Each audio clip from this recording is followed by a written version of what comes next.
Abra sua Bíblia comigo em Deuteronômio 18. Começamos hoje a terceira temporada.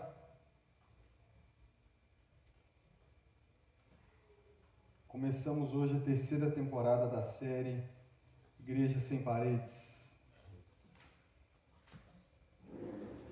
Nessa terceira temporada nós vamos ver o que a palavra de Deus fala a respeito dos órfãos, das viúvas e dos estrangeiros.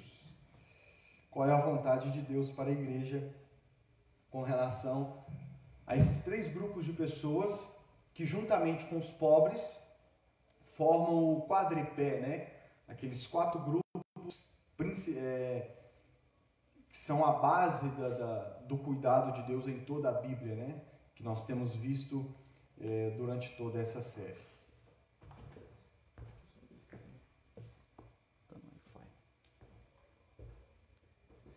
Na verdade, Deuteronômio 18 não, Deuteronômio capítulo 10. Deuteronômio 10, 12 a 22. Diz assim a palavra de Deus: E agora, ó Israel, que é que o Senhor, o seu Deus, lhe pede?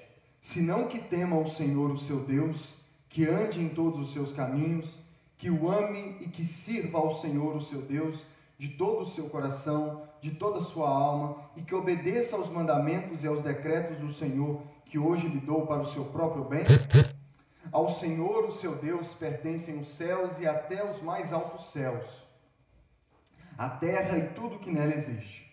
No entanto, o Senhor se afeiçoou aos seus antepassados e os amou, e a vocês, descendentes deles, escolheu entre todas as nações, como hoje se vê. Sejam fiéis de coração à sua aliança e deixem de ser obstinados, pois o Senhor, o seu Deus, é o Deus dos deuses e o soberano dos soberanos, o grande Deus, poderoso e temível, que não age com parcialidade nem aceita suborno. Ele defende a causa do órfão e da viúva e ama o estrangeiro, dando-lhe alimento e roupa. Amem os estrangeiros, pois vocês mesmos foram estrangeiros no Egito. Temam o Senhor, o seu Deus, e sirvam. Apeguem-se a Ele e façam os seus juramentos somente no nome dEle. Seja Ele o motivo do seu louvor, pois Ele é o seu Deus, que por vocês fez aquelas grandes e temíveis maravilhas que vocês viram com os próprios olhos. Os seus antepassados que desceram ao Egito eram 70 ao todo, mas agora o Senhor, o seu Deus, os tornou tão numerosos quanto as estrelas do céu. Vamos orar mais uma vez. Senhor Deus, eis a tua palavra, Senhor. Senhor, abre os olhos do nosso coração para que possamos compreender as maravilhas da tua lei, para que possamos compreender a tua boa, perfeita e agradável vontade revelada a nós na tua santa palavra. Que o teu Espírito, Senhor, me ajude a pregar nesta manhã e que enquanto eu falo, o Senhor possa levar essa palavra lá no mais íntimo do nosso ser, onde toda a transformação acontece, para que possamos ser praticantes e não apenas ouvintes da tua palavra, para a tua glória. A terceira temporada inicia hoje da série Igreja Sem Paredes, onde o propósito é explicar e a gente entender a segunda parte da declaração de visão da nossa igreja, que diz: uma igreja centrada no Evangelho para servir a cidade. Nessa série nós estamos compreendendo tudo que está incluso dentro daquela segunda parte para servir a cidade. E recapitulando lá o assunto, as bases da primeira temporada de pregações. Na primeira temporada de pregações nós firmamos as bases para entender qual é o conceito bíblico, o conceito de Deus na Bíblia de justiça social, de justiça. Justiça é um dos assuntos principais da Bíblia. E nós precisamos compreender o que Deus quer dizer quando Ele fala de justiça, quando Ele exige do seu povo justiça. E nós vimos que nós podemos sim usar essas duas palavras juntas, justiça social. Por quê? Porque justiça na Bíblia tem a ver com as relações sociais. Nós vimos isso muito nos profetas, né? Nós finalizamos Jeremias e Lamentações de Jeremias, onde o povo foi levado por Deus para o exílio. Por quê? Porque Deus, por muitos anos, usou os seus profetas para corrigi-lo e exortá-los, chamá-los ao arrependimento, e nós vimos nas pregações em Isaías, Jeremias e Miqueias, para citar apenas 3 dos profetas, né? E agora começamos a ler Ezequiel e nós vamos ver que é o mesmo caminho, que o que Deus corrige do seu povo e os pecados que Deus vai dizer que o seu povo estava cometendo, e o que justificou Deus levá-los para o exílio, para corrigi-los e chamá-los ao arrependimento, não era apenas o pecado contra Deus, de adorar outros deuses, não era apenas isso, mas também envolvia as relações sociais, as relações uns com os outros, dentro da cidade, como disse Jeremias. Então, em toda a literatura dos profetas, em todos os profetas você vai ver uma mesma mensagem. Deus dizendo ao povo: vocês me abandonaram e estão cometendo opressão e injustiça. E Deus chama o povo à prática da justiça e do bem. E essas duas coisas, Deus se refere, quando a gente estuda como estamos fazendo, Deus vai resumir sempre no cuidado e na preocupação e na relação com esses 4 grupos de pessoas: os pobres, os órfãos, as viúvas e os estrangeiros, que resumem os grupos vulneráveis dentro daquele contexto cultural da época. Amém? Então, para resumir, coisas que nós já até citamos nessa série. Quando a gente lê sobre justiça e retidão na Bíblia, normalmente a gente logo acha que é para com Deus. Não, é uma relação correta com Deus, de não adorar outros deuses e amar somente a Deus. Mas ser justo e reto, nós vimos na primeira temporada de pregações, tem a ver não apenas com a relação com Deus, mas com a relação uns com os outros. E é um resultado. Jesus disse que o primeiro e maior dos mandamentos é amar a Deus sobre todas as coisas, e ele emendou o segundo, e ele disse: o segundo semelhante a esse, que é amar o teu próximo como a ti mesmo. E em toda a Bíblia nós vemos que essas duas coisas são como 2 asas de um pássaro. Um pássaro não voa com uma asa só. Da mesma forma, não tem como falar do amor a Deus sem falar do amor uns para com os outros. João, lá na sua primeira carta, vai dizer: aquele que diz que ama a Deus a quem não vê e não ama o teu próximo a quem vê, é mentiroso, porque como que ele pode dizer que ama um Deus que ele não vê, sendo que ele não ama nem o ser humano que ele vê? Então está sempre junto. Então, justiça na Bíblia, um teólogo ele vai resumir da seguinte forma: justo e reto na Bíblia é aquela pessoa que tem uma relação correta com Deus, e como resultado e consequência dessa relação correta com Deus, ela busca manter uma relação correta com todas as pessoas ao seu redor. Então, nós vimos na primeira temporada, e eu passei pelos textos sem entrar nos detalhes desses 4 grupos, nós vimos muito Deus falar dos pobres, dos órfãos, das viúvas e dos estrangeiros. Porque esse é o quarteto da vulnerabilidade, né? Só para citar um texto que nós não citamos, Zacarias capítulo 7, verso 9, olha o que diz: assim diz o Senhor dos Exércitos, julguem com justiça e mostrem compaixão e bondade uns pelos outros. Verso 10, não oprimam as viúvas, nem os órfãos, nem os estrangeiros, nem os pobres, e não tramem o mal uns com os outros. Então, em toda a Bíblia, Deus vai resumir nesses 4 grupos como os principais grupos que sofriam com toda a injustiça e opressão, num contexto onde nós vimos que o povo de Deus tinha se rebelado com Deus e, como consequência, as relações sociais dele em todas as esferas também estavam corrompidas. Porque é automático, irmãos, é automático. Automático, se você está em rebelião contra Deus, você vai estar em rebelião contra o ser humano. Mas se você foi reconciliado com o Senhor, você automaticamente vai ser reconciliado também uns com os outros e com as pessoas. E no texto que nós lemos aqui em Deuteronômio, na lei, e lembrando sempre, Deuteronômio é um livro onde resume as pregações de Moisés já na despedida dele com o povo, porque Deus havia dito que ele não ia entrar na terra prometida. Então Deus disse para Moisés: se despeça, ordene Josué como líder, porque você não vai entrar. Então Deuteronômio é Moisés recapitulando, como eu acabei de fazer, pregando o resumo de todas as leis que Deus já havia dado lá no Monte Sinai, antes deles ficarem 40 anos no deserto. E como ficaram 40 anos no deserto, e a Bíblia diz que aquela geração que saiu, todas morreram no deserto, com exceção de Josué e Calebe. Então Moisés agora está recapitulando todas as leis para aquela nova geração que iria entrar na terra prometida. E aqui, nos versos que nós lemos, Moisés começa exortando o povo para que sirva a Deus, para que ame a Deus, para que ande com Deus, para que obedeça os mandamentos dele, para o próprio bem do povo.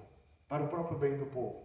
E aí ele vai incluir aqui, sejam fiéis, estou lendo o verso 16, sejam fiéis de coração à sua aliança e deixem de ser obstinados, pois o Senhor é o Deus dos deuses, o soberano dos soberanos, o grande Deus, poderoso e temível, que não age com parcialidade, nem aceita suborno. Verso 18. Ele defende a causa do órfão e da viúva e ama o estrangeiro, dando-lhe alimento e roupas. Amem os estrangeiros, pois vocês mesmos foram estrangeiros no Egito. E aqui Deus inclui mais uma vez esses quatro grupos. E aqui Deus nos é apresentado como aquele que defende a causa do órfão, da viúva, do pobre e do estrangeiro. Uma outra tradução diz assim: ele faz justiça aos órfãos e às viúvas, ama os estrangeiros que vivem entre vocês e lhes dá alimento e roupa. Lembra da pregação da semana passada? O básico necessário para o ser humano viver? Olha ele aqui de novo. Hoje então, o tema de hoje é Deus, o defensor das viúvas. Defensor das viúvas é Deus. Esse é o tema de hoje. E nós vamos começar agora, acredito que não sei se vai dar 2 ou 3 pregações a respeito das viúvas. Então hoje eu vou focar a respeito do assunto das viúvas. Para que a gente entenda a situação da viúva e do porquê Deus as defende naquela época, naquele contexto. A nação de Israel, ela era estruturada socialmente e politicamente, podemos dizer assim, através do patriarcado. O que significa isso? De forma resumida, o patriarcado é uma estrutura social de uma nação onde os homens é que assumem as responsabilidades sociais, onde há os homens que têm autoridade social, política e sacerdotal. E por que a nação de Israel tinha um sistema social de patriarcado? Porque a nação surgiu através do chamado de um homem, Abraão, lá em Gênesis 12. Então foi naturalmente a nação se tornando uma nação onde a sua estrutura social era do patriarcado, onde Deus convoca os homens, os pais de família, a serem os líderes da nação. Sejam os líderes da família, da casa, sejam os líderes políticos, sejam os líderes sacerdotais. Por isso que nós raramente vamos ver no Antigo Testamento mulheres como líderes na nação de Israel. E, irmãos, eu pensei muito bem em colocar aqui, já antecipando os questionamentos de feministas, de pessoas, mas eu falei, não, vou mexer com isso não.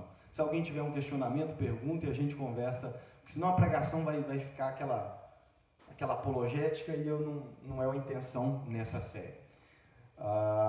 Mas poderíamos conversar do porquê é o patriarcado e como que o patriarcado ele não é machista.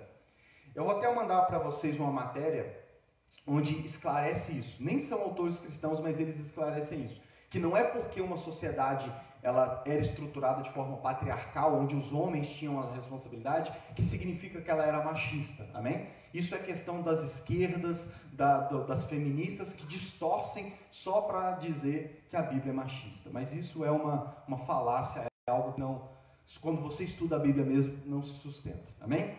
Mas vou pular essa questão aqui.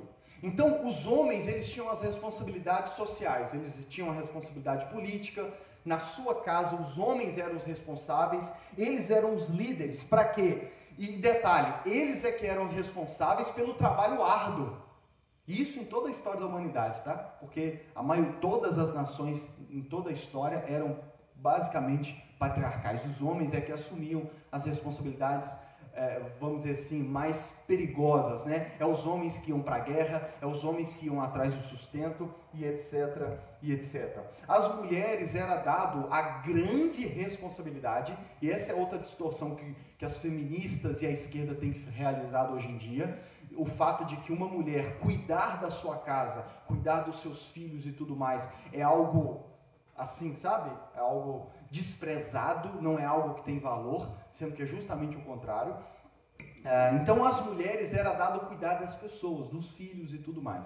Então, homem e mulher tinham esse complemento, o que nasce no Gênesis, né? Deus primeiro cria Adão e cria a mulher como a sua auxiliadora idônea. E ambos ali vivem para a glória de Deus. Então, nesse contexto, irmãos, tendo os homens como os principais responsáveis e aqueles que tinham a responsabilidade de prover o alimento para a família, de prover juntos como uma nação a provisão para toda a nação, nesse contexto onde a estrutura social, a responsabilidade maior e dos trabalhos pesados e de risco eram dos homens, das responsabilidades políticas de organizar as nações e não deixar faltar alimento eram dos homens, nesse contexto dessa nação é que nós temos algumas consequências para viver numa nação como essa. E quais são essas consequências? E aqui agora entrando no que diz respeito às viúvas.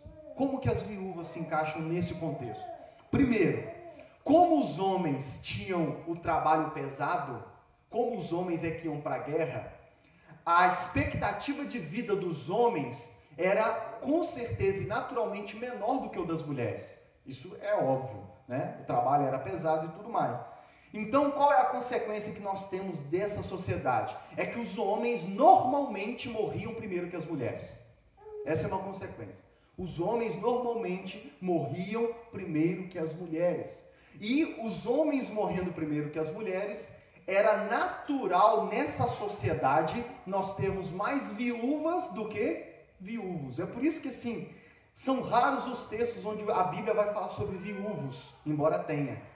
Porque o mais comum naquela sociedade eram as viúvas. Por quê? Porque os homens morriam mais cedo. Amém? Por exemplo, para dar fundamento bíblico para esses pontos. Daqui a pouco nós já lemos, né, a história de Ruth, não sei se vocês vão lembrar, nós lemos a história de Ruth quando acabou Juízes. A história de Ruth é uma história de quê? De 3 viúvas. De 3 viúvas que perderam seus 3 maridos. De Noemi, a sogra, e as suas 2 noras. E ambos, primeiro Noemi perdeu o seu marido, olha como é que o livro de Ruth começa. Ruth 1:3. Morreu Elimeleque, marido de Noemi, e ela ficou sozinha com seus 2 filhos. Eles se casaram com mulheres moabitas, uma chamada Orfa e a outra Ruth. Depois de terem morado lá por quase 10 anos, morreram também Malom e Quilion, e Noemi ficou sozinha com os 2... Noemi ficou sozinha, sem os 2 filhos e o seu marido. O livro de Ruth é sobre 3 viúvas, que perderam num curto período de tempo os 3 maridos. Né? E aí você vê a história de Ruth, elas tiveram que ir para um outro local de onde elas moravam, porque uma fome veio sobre a terra. E aí você imagina, 3 viúvas, sem filhos, porque os filhos da Noemi morreu, e as 2 noras, os maridos morreram sem ter filhos. Então estavam 3 viúvas num período de fome, desamparadas. Outro ponto, quando os maridos morriam, frequentemente, irmãos, era natural, na maior parte da história de Israel, que os maridos deixassem as suas viúvas num estado de pobreza ou extrema pobreza. Por quê? Porque, vamos dizer assim, nós vimos em toda essa série como que a nação e os líderes de Israel falhou em prover, em lutar contra a pobreza. Lembra daquela pregação? Eles falharam. A nação de Israel foi dura e não cuidou dos pobres, não lutou contra a pobreza. Então era natural de que quando os homens morriam primeiro, eles deixavam suas viúvas em pobreza ou extrema pobreza. Por isso que nesse Deuteronômio capítulo 10, você vai ver Deus falando a respeito do alimento e da roupa. Porque era comum as viúvas, os órfãos, ficarem numa situação precisando daquele mais básico para eles viverem. Ruth 1:1 começa assim: na época dos juízes houve fome na terra. E aí entra a história das 3 viúvas. Outro ponto, além de extrema pobreza ou estado de pobreza, era também comum alguns maridos morrer e ao invés de deixar herança, deixavam dívidas. Deixavam dívidas para suas esposas. Base bíblica, 2 Reis capítulo 4, verso 1, olha o que diz. Certo dia, a mulher de um dos discípulos dos profetas foi falar a Eliseu: teu servo, meu marido, morreu, e tu sabes que ele temia o Senhor, mas agora vem um credor que está querendo levar meus 2 filhos como escravos. Aquela história onde Eliseu multiplica o azeite e a farinha da botija da viúva. Por quê? Porque o marido havia morrido e havia deixado dívidas. E os filhos, ela tinha filhos, mas pelo jeito eram filhos ainda mais novos, que não poderiam ou não conseguiram trabalho, e agora o credor, ele havia vindo querendo levar os filhos como escravos para pagamento da dívida, o que era permitido por lei, mas eu não vou entrar nesses detalhes. Por exemplo, Jó capítulo 24, o texto que nós lemos a semana passada, Jó diz assim no verso 3, sobre os ímpios da terra, que ele pede para que Deus os julgue: levam o jumento que pertence ao órfão e tomam o boi da viúva como penhor. E esse contexto aqui é o sentido de que tomam o único boi da viúva. Jó está dizendo, tem homens que eles vão lá e eles tomam o jumento que pertence ao órfão, e aqui o jumento eram bens, e tomam o único boi da viúva como penhor, como pagamento de dívida. O que era algo que Deus havia proibido de fazer. Tomar o único boi, nós vamos ver isso aqui mais para frente. Terceiro ponto. As esposas da época, nesse contexto social e estrutural de sociedade, elas não herdavam a herança dos maridos. Quando o marido deixava a herança passava direto para os seus filhos. E quando não tinha filhos, passava para um dos seus irmãos ou o parente mais próximo. Então, naquele contexto, as esposas, as mulheres, não herdavam a herança dos seus maridos. Por isso que também, quando os filhos, e aqui nós vamos ver para frente, ou os parentes que herdavam essa herança do falecido, não honravam as viúvas, elas ficavam desamparadas. Além de todo o contexto que nós já vimos nessa série, onde toda a sociedade, a estrutura de Israel, oprimia e tratava com injustiça as viúvas da época. Nós lemos Lamentações, e olha Lamentações capítulo 1, verso 1, olha como é que começa. Jeremias diz: como está deserta a cidade, antes tão cheia de gente, como se parece com uma viúva, o que antes era grandioso entre as nações, a que era a princesa das províncias, agora tornou-se uma escrava. Jeremias lamentando pela situação do seu povo. A quem Jeremias compara o povo, a cidade? A cidade agora parece uma viúva. Por quê? Porque era comum na época, infelizmente, as viúvas serem desamparadas. Jeremias está dizendo assim: a nação de Israel está desamparada como viúva, como as viúvas são desamparadas. E nós vimos em toda a primeira temporada dessa série como Deus confronta essa falta de justiça e falta de cuidado para com as viúvas. E é nesse contexto então, que nós vamos ver os inúmeros textos que nós já vimos, onde Deus diz: eu sou o defensor das viúvas. Por exemplo, o tema até dessa pregação, Salmo 68, verso 5. Pai para os órfãos e defensor das viúvas é Deus em sua santa habitação.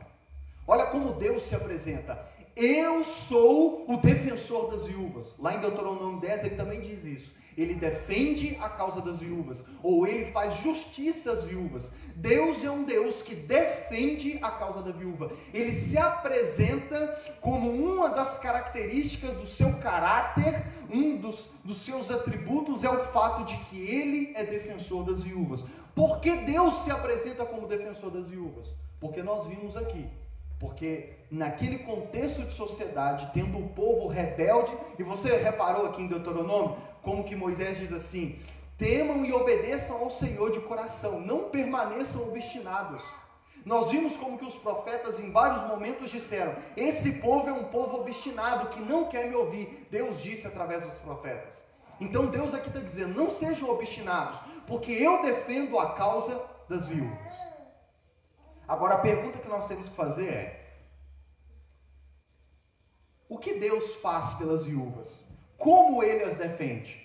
Se Deus é o defensor das viúvas, como Deus as defende? Ou como Deus as defendia? Ou como é o propósito dessa pregação? Como Deus ainda é um Deus que se apresenta assim, porque Ele não mudou, irmãos. Afinal de contas, nós cremos que Ele é o mesmo ontem, hoje e será para sempre. Amor. Então, como Deus defende as viúvas? Primeiro, nós lemos no Antigo Testamento, nas leis de Moisés: Deus instituiu várias leis, ordenanças, mandamentos para que o povo obedecesse para a proteção das viúvas. Por exemplo, vou dar alguns exemplos agora de lei, de algumas dessas leis. Não vou entrar nos detalhes, mas vou citar para a gente ver como que Deus é um Deus que... O que Deus fazia para proteger as viúvas e para defender as viúvas? Primeiro, Deus instituiu festas. Deus instituiu festas com o propósito de cuidar das viúvas. Olha o que diz Deuteronômio 16, verso 10. Olha Deus dizendo: celebrem então a festa das semanas ao Senhor, ao seu Deus, e tragam uma oferta voluntária conforme as bênçãos recebidas do Senhor. Só que poderíamos, ficar nesse verso. Aí olha o que ele diz: e alegrem-se perante o Senhor, o seu Deus, no local que ele escolher para a habitação do seu nome, junto com os seus filhos, as suas filhas, os seus servos, as suas servas, os levitas que vivem na sua cidade, que, lembrando aquela pregação lá da série sobre dinheiro, eram os levitas que cuidavam do templo e não tinham herança. E aí ele diz: os levitas, os estrangeiros, os órfãos e as viúvas que vivem na sua cidade. Deus institui uma festa com qual objetivo? Nessa festa, o povo vai trazer oferta voluntária, cada um de acordo com a bênção que recebeu do Senhor. Lembra que essas semanas atrás eu falei sobre a proporcionalidade? Quem tem mais, dá um pouco mais, quem tem menos, dá um pouco menos. E qual que é o propósito de Deus? Deus diz: mas não celebrem essa festa apenas com a panelinha da sua família, não. Incluam nessa festa e deixem desfrutar dessa festa, através dessas ofertas, que era para isso as ofertas, para que fizesse uma festa bacana. Deixem desfrutar dessa festa os seus servos, as suas servas, os órfãos, os estrangeiros, as viúvas que vivem, e os levitas que vivem na cidade de vocês. Mesmo capítulo, verso 13 e 14. Celebrem também a festa das cabanas durante 7 dias. Depois que ajuntarem o produto da eira e do lagar, alegrem-se nessa festa com seus filhos, as suas filhas, os seus servos, as suas servas, os levitas, os estrangeiros, os órfãos e as viúvas que vivem na sua cidade. Só que Deus instituiu 2 festas. E qual que é o propósito? Simplesmente o povo ir lá, curtir e tudo mais? Não. Deus disse: incluam nessa festa servos, servas, levitas, órfãos, estrangeiros e as viúvas, para que vocês se regozijem e celebrem ao Senhor. Olha para você ver que Deus maravilhoso. Ele instituiu uma festa, ou várias festas, para que o povo incluísse nessa festa e pudesse dar uma oportunidade para que eles tivessem um momento de se regozijar diante do Senhor. Outra lei que o Senhor instituiu é a respeito sobre a dívida, como cobrar a dívida. Deuteronômio 24, 17 diz assim: não neguem justiça ao estrangeiro e ao órfão, nem tomem como penhor o manto de uma viúva. Nem tomem como penhor o manto de uma viúva. É sobre cobrar a dívida. Deus está dizendo naquele contexto que Jó questionou. É o fato de que, beleza, o órfão e a viúva, e aqui no contexto vamos focar na viúva. A viúva, o marido deixou uma dívida. A dívida é com você, mas Deus está dizendo: se ela tiver apenas um boi ou um manto, não tome essa única coisa que ela tem como o penhor ou a cobrança daquela dívida. Espere, entende? Paciência, porque você não vai tomar a única coisa que ela tem para sobreviver, porque isso é abominável diante de mim. Então olha para você ver, Deus regula até mesmo a cobrança de dívida, para que os homens não acontecessem como aconteceu naquela viúva que chega perto de Eliseu. Os credores já estão querendo levar meus filhos. Muito provavelmente o credor começou a endurecer, sabe? A ser rígido. Outra lei que para mim é maravilhosa. Leis para colheita. Olha o que diz, Deuteronômio 24, 19 a 21. Olha o que Deus diz: quando vocês estiverem fazendo a colheita de sua lavoura e deixarem um feixe de trigo para trás, não voltem para apanhá-lo. Deixem-no para o estrangeiro, para o órfão e para a viúva, para que o Senhor, o seu Deus, os abençoe em todo o trabalho de suas mãos. Quando sacudirem as azeitonas das suas oliveiras, não voltem para colher o que ficar nos ramos. Deixem o que sobrar para o estrangeiro, para o órfão e para a viúva. E quando colherem as uvas da vinha, não passem de novo por ela. Deixem o que sobrar para o estrangeiro, para o órfão e para a viúva. Olha o que Deus está dizendo. Quando vocês forem colher, caiu alguma coisa, não pegue. Deixa lá. Para os órfãos, para os estrangeiros e para as viúvas. Pegou, passou pela vinha, não volta e passa uma segunda vez. O que ficou, deixa. Porque, eu vou traduzir aqui, porque Deus está dizendo, essa vai ser a minha provisão para cuidar dos órfãos, dos estrangeiros e das viúvas. Olha o que Deus está dizendo, meu povo. Proibindo-os de pegar o que caiu, e você vê lá na história de Ruth, que quando Ruth vai para a colheita, Boaz faz isso. Boaz ainda diz assim, deixa cair um pouco mais. E assim ele sustenta. Olha para você ver, irmão, aqui é a providência de Deus. Deus está dizendo, eu vou fazer com que na hora que o seu servo estiver colhendo, um cacho caia da mão dele. E quando cair da mão, não chame o seu servo de lesado, sabe? Ou você não está prestando atenção. Lembre-se que é Deus, sou eu na minha provisão, fazendo com que aquilo caia, para que alimente os órfãos, os estrangeiros e as viúvas. Olha que Deus, irmãos, não tem como não maravilhar com a palavra de Deus. Não. Outro detalhe, lei sobre o resgate da viúva, que é o que também nós vemos na história de Ruth. Deuteronômio 25:5. Se dois irmãos morarem juntos e um deles morrer sem deixar filhos, a sua viúva não se casará com alguém de fora da família. O irmão do marido se casará com ela e cumprirá com ela o dever de cunhado. O primeiro filho que ela tiver levará o nome do irmão falecido, para que o seu nome não seja apagado de Israel. Deus diz assim, se um homem morrer sem deixar filho, a viúva não deve se casar com alguém fora da família. O cunhado deve casar com ela como dever de cunhado, para fazer o que em outra passagem vai chamar de resgate. E o primeiro filho que eles tiverem não vai ser contado como descendência do irmão, vai ser contado como descendência do falecido, para que o nome dele seja preservado.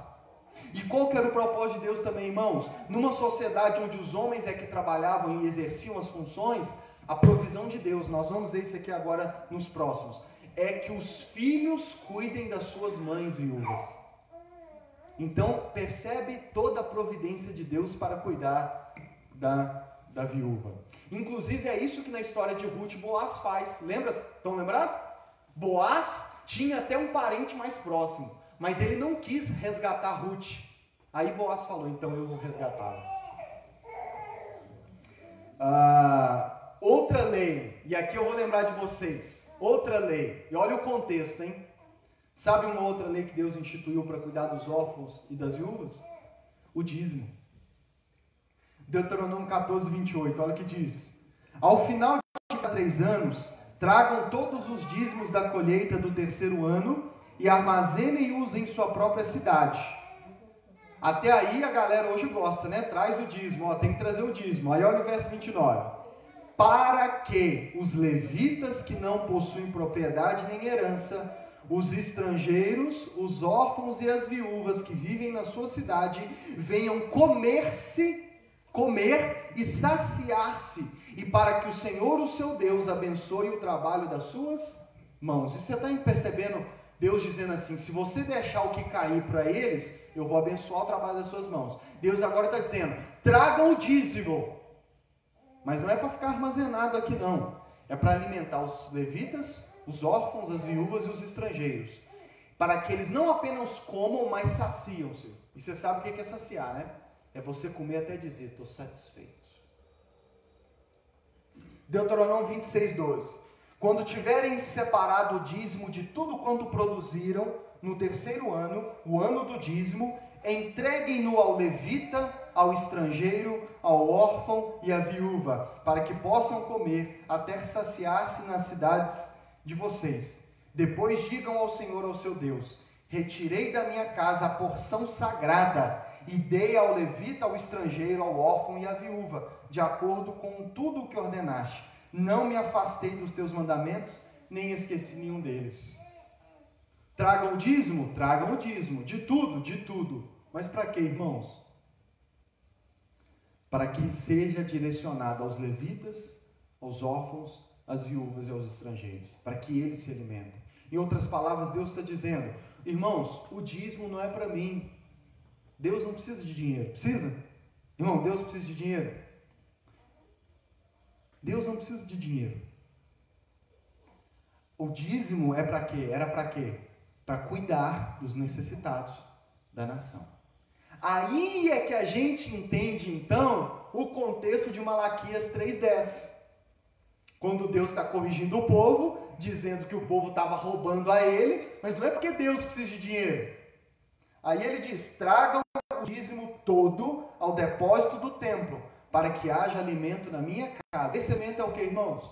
Alimento, comida. Para quem? Para o levita, para o órfão, para a viúva e para o estrangeiro. Está vendo como que a gente na igreja hoje distorce Malaquias? Porque a gente quer que as pessoas tragam o dízimo, mas não direciona o dízimo para que ele é. Entende? E aí as igrejas, a denominação, a instituição, o CNPJ, vai só enriquecendo, ou em alguns contextos, quando o pastor fundador é dono da igreja, ele vai enriquecendo, os membros continuam pobres, passando necessidade, mas a pregação está lá, você tem que trazer o dízimo. Mas não vou entrar nesse detalhe. Outra questão do cuidado de Deus com as viúvas. Deus ordena e responsabiliza os filhos e os netos. O que eu quero dizer com isso? Êxodo 20:12. Quinto mandamento dos 10. Qual é? Honra teu pai e tua mãe, a fim de que tenhas vida longa na terra que o Senhor, seu Deus, te dá. Paulo vai lá repetir em Efésios capítulo 6:1, e Paulo ainda vai acrescentar, porque este é o primeiro mandamento com promessa. Paulo vai dizer, o quinto dos 10 mandamentos, honra teu pai e tua mãe, é o primeiro que tem como consequência uma promessa. É o primeiro mandamento que Deus inclui uma promessa para se você obedecer. E aí, detalhe, Lucas, como assim isso tem a ver com a viúva? Porque, irmãos, honrar, e aqui eu poderia gastar uma pregação para mostrar isso. Honrar na Bíblia não é respeitar, também é respeitar. Mas quando você vai estudar a palavra original, honrar na Bíblia é o quê? É dinheiro, é dar dinheiro, sabia? Honrar na Bíblia é dar dinheiro. Tanto que um texto lá do Novo Testamento onde diz assim, digno de dupla honra é o pastor, o presbítero, que exerce com integridade o seu ministério. Dupla honra ali, se você observar algumas traduções, vai trazer duplos honorários, que é o pagamento.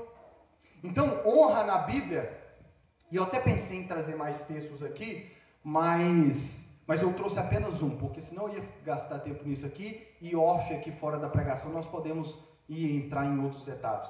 Mas honra na Bíblia é dinheiro. E olha o que um texto que para mim já resolve e já mostra como que isso é verdade.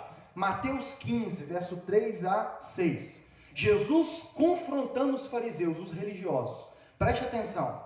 Respondeu Jesus, por que vocês transgridem o mandamento de Deus por causa da tradição de vocês? Aí olha o que ele vai dizer. Pois Deus disse, honra teu pai e tua mãe, e quem amaldiçoar o seu pai e a sua mãe terá que ser executado. Mas vocês afirmam, vocês religiosos afirmam, que se alguém disser ao seu pai e à sua mãe, qualquer ajuda que vocês poderiam receber de mim é uma oferta dedicada a Deus, ele não é obrigado a honrar o seu pai dessa forma. Assim vocês anulam a palavra de Deus por causa da tradição de vocês. Olha Jesus dizendo, vocês religiosos, vocês estão anulando o mandamento de Deus. Jesus, como? Aí Jesus diz assim, porque Deus disse, honra teu pai e tua mãe. E quem amaldiçoar o seu pai tem que ser morto. Olha como que Deus leva a sério. E aí, eles poderiam dizer assim, talvez eles questionaram, não, a gente não diz isso não. Aí Jesus diz assim, quer ver o que vocês dizem?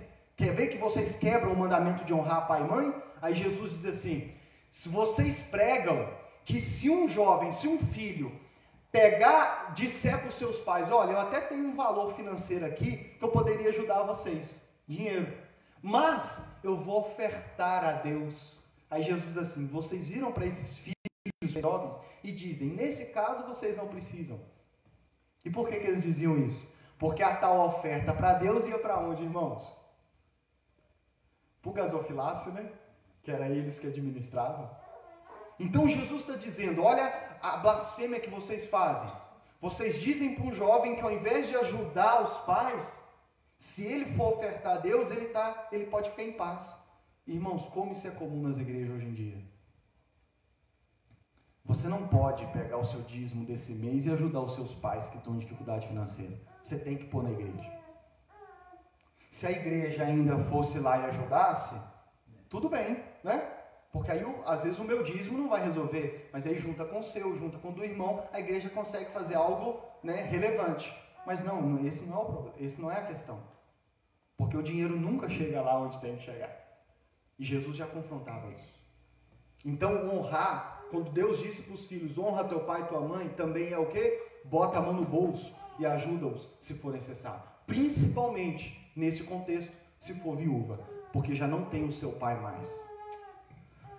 E outra coisa que nós já vimos muito nessa série, é que Deus pune a nação quando eles não cumpriram essas leis. E aí eu não preciso repetir essa argumentação, porque nós basicamente passamos a primeira temporada inteira vendo como que Deus confronta o seu povo por eles não obedecerem a esses mandamentos.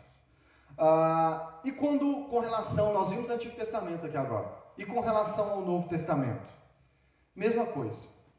Espera aí que fui olhar o tempo aqui e o meu esboço está atualizando. Com relação ao Novo Testamento, permanece a mesma coisa. Por exemplo, eu já citei para vocês aqui esse texto de Mateus 15, onde no Novo Testamento Jesus está confrontando os líderes religiosos por essa questão. E quando nós lemos os evangelhos, nós vemos que mesmo depois do exílio, Deus voltando eles para a terra, para Jerusalém, o povo permaneceu rebelde e obstinado. De forma que continuava a opressão com os pobres, os órfãos e as viúvas. Um exemplo disso é que as lideranças religiosas continuaram oprimindo as viúvas ao invés de ajudá-las. Um dos exemplos é esse texto que eu acabei de ler, de Mateus 15, onde eles falavam até para os filhos, você não precisa ajudar seu pai não, oferta aqui. E eles mesmo nunca ajudavam. Por que eles nunca ajudavam? Mateus 23, 14, olha como que Jesus confronta os religiosos. Ai de vocês, lembra-se do ai, né? Mestres da lei e fariseus hipócritas. Vocês devoram as casas das viúvas. E para disfarçar, fazem longas orações. Por isso serão castigados mais severamente. Olha o que Deus está dizendo, olha o que Jesus disse para os religiosos.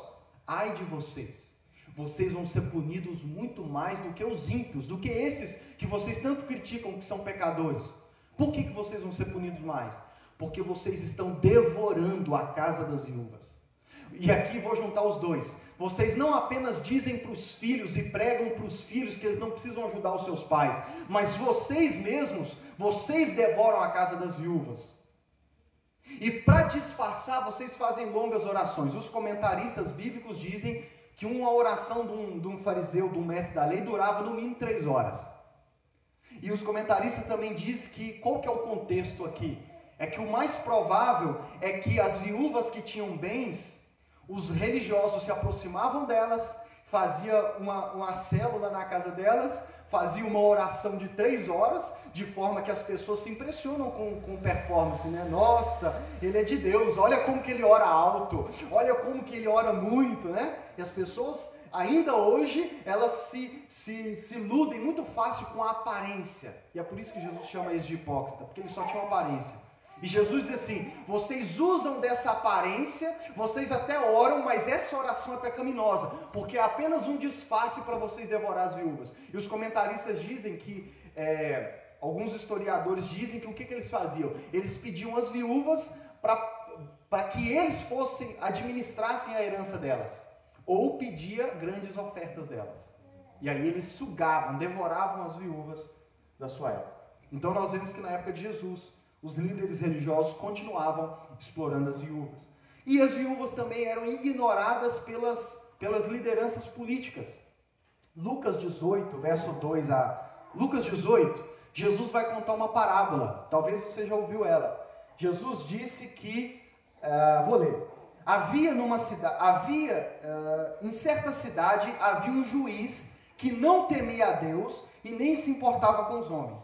E havia naquela cidade uma viúva que se dirigia continuamente a ele, suplicando: faze-me justiça contra o meu adversário. Por algum tempo ele se recusou, mas finalmente disse a si mesmo: embora eu não tema a Deus e nem me importe com os homens, essa viúva está me aborrecendo. Vou fazer-lhe justiça para que ela não me venha mais importunar. Jesus conta uma parábola, é uma ilustração, mas Jesus não usou o exemplo de uma viúva à toa. Jesus sempre usava exemplos que era comum das pessoas. Então aqui Jesus agora usa o exemplo de uma viúva que tinha uma causa na justiça, mas que o juiz, por não temer a Deus nem os homens, não ouvia ela. E ele só ouviu porque ela era daquelas persistente. Então nós vemos que naquele contexto os políticos também não davam a mínima para a causa das viúvas. Como Jesus lidou com as viúvas enquanto esteve nessa terra? Jesus conhecia a causa das viúvas, não à toa ele as usa como exemplo. Inclusive, lembram-se de Marcos 12, quando Jesus está observando as pessoas darem oferta na igreja, lá no templo, e Jesus vira para os seus discípulos e diz assim: aquela viúva deu mais do que todos. Lembra dessa história? Onde os ricos dão muito dinheiro e uma viúva deu apenas 3 moedinhas, que a gente até canta, né? A ofertinha da viuvinha. E Jesus disse: aquela viúva deu mais do que todos os outros, porque os outros davam do que sobrava, mas ela deu tudo o que tinha para sobreviver. Jesus disse: ela desceu para casa justificada. Jesus conhecia o estado da viúva. Em Lucas 7, a Bíblia diz que Jesus se depara com um velório. Jesus se depara com uma multidão que estava levando um jovem morto para o cemitério, para enterrá-lo. E a Bíblia diz que ao vê-la, Jesus compadeceu-se dela e disse: não chore. Por quê? Porque vai dizer que aquele jovem era o filho único daquela viúva. E nesse contexto que eu resumi para você, ter um filho único já era difícil, porque toda a esperança da viúva, todo o cuidado da viúva, a responsabilidade agora era daquele filho. Mas agora o marido morreu e o filho que iria cuidar dela, se ele obedecesse à vontade de Deus, ele agora também morre. O que seria dessa viúva talvez? Jesus então se compadece dela. E a Bíblia diz que Jesus então diz para o jovem: levante-se. E quando ele ressuscita, a Bíblia diz, e Jesus o entregou à sua mãe.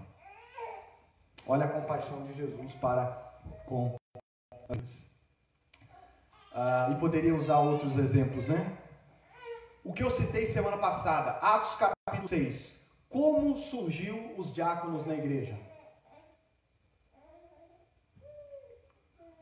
Como surgiu os diáconos na igreja? Eles precisavam ter alguém no culto para dar água para quem quisesse, para a pessoa não levantar? É isso? Não. Eles precisavam de alguém para ficar vigiando os carros do lado de fora quando estacionavam para o culto? Não. Os diáconos surgiram porque no contexto de Atos 6, no início da igreja, a igreja já tinha mais de 5.000 pessoas, se você ler Atos capítulo 4. E naquele contexto, a igreja estava tão grande que algumas viúvas, especificamente viúvas, estavam ficando sem o alimento diário. Como eu disse para vocês, a igreja distribuía alimento diariamente. E ali surgiu os diáconos. Para quê? Para melhorar a logística, para que nenhuma viúva ficasse sem o alimento diário.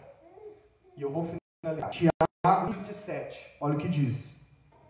A religião que Deus, nosso Pai, aceita como pura e imaculada é essa: cuidar dos órfãos e das viúvas em suas dificuldades, e não se deixar corromper pelo mundo. Olha o que Tiago está dizendo. Qual é uma marca da verdadeira religião? Cuidar dos órfãos e das viúvas nas suas dificuldades. Em outras palavras, e é fácil agora você entender esse verso, depois de tudo que eu resumi para você até aqui. Diante de tudo que nós resumimos aqui, é fácil entender esse versículo. A marca da verdadeira religião. E o que significa religião aqui? Uma boa relação com Deus.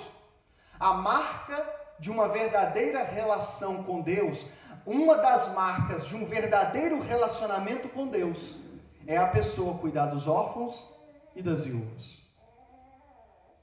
Em outras palavras, se alguém verdadeiramente anda com Deus e obedece os seus mandamentos, ele vai cuidar dos órfãos e das viúvas. E esse é um teste que nós podemos fazer para saber se uma pessoa anda com Deus e conhece a Deus. Lembra de um texto lá em Isaías ou Jeremias?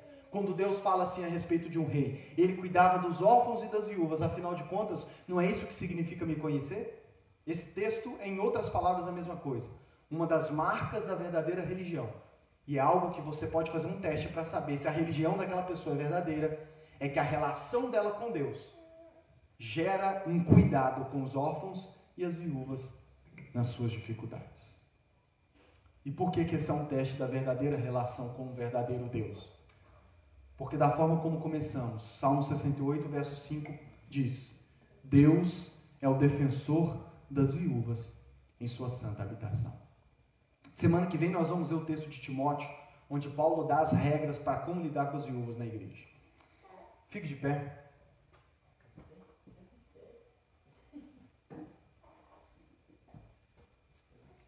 Apenas 2 pontos para já lançar luz a como podemos praticar essa palavra.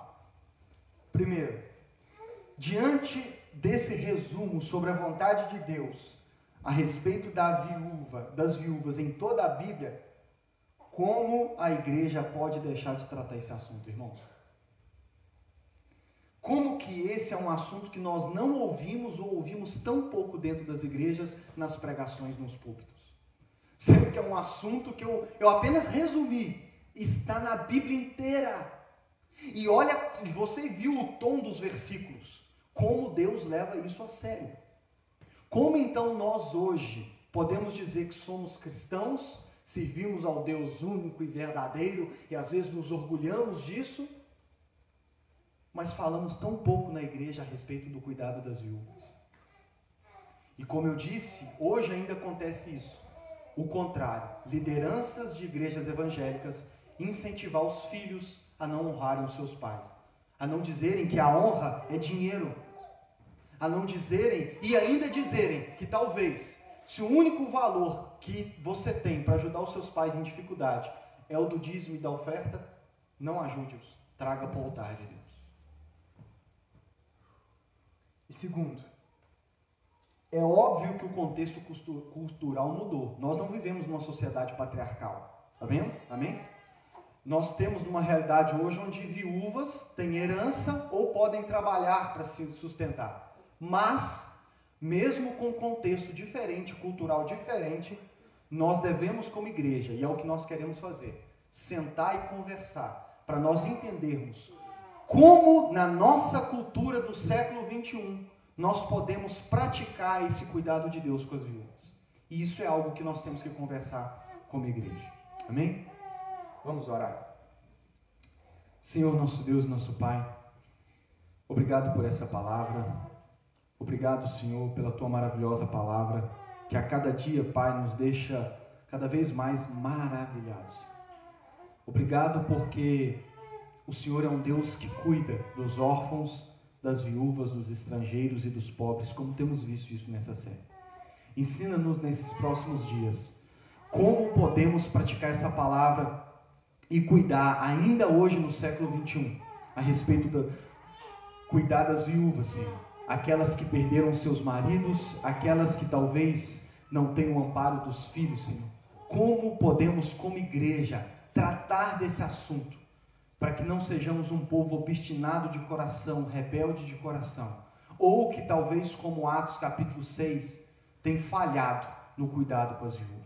Ensina-nos como igreja a servir as viúvas, não apenas da igreja, mas também dessa cidade, para que possamos glorificar o Teu nome, porque Tu és um Deus que é o defensor das viúvas em sua santa habitação. Que possamos viver essa palavra para a glória do Senhor. Que o amor de Deus, nosso Pai, a graça de nosso Senhor Jesus Cristo, a doce comunhão do Espírito Santo, sejam com todos vocês.